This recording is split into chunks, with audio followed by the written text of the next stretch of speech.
نتابع أمسيتنا مع شاعرة ولدت من رحم العطاء وترعرعت بين بساتين الاجتهاد، ضحت وبذلت كل ما لديها من طاقة، إن على الصعيد العمل الاجتماعي الخيري أو على الصعيد العمل الأدبي والعلمي.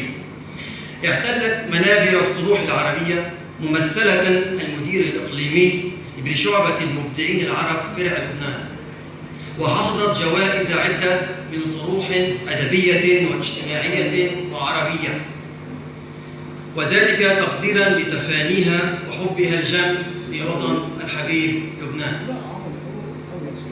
إنها رئيسة جمعية أجل الإنسان الخيرية سلمى بحاج، المنبر لك.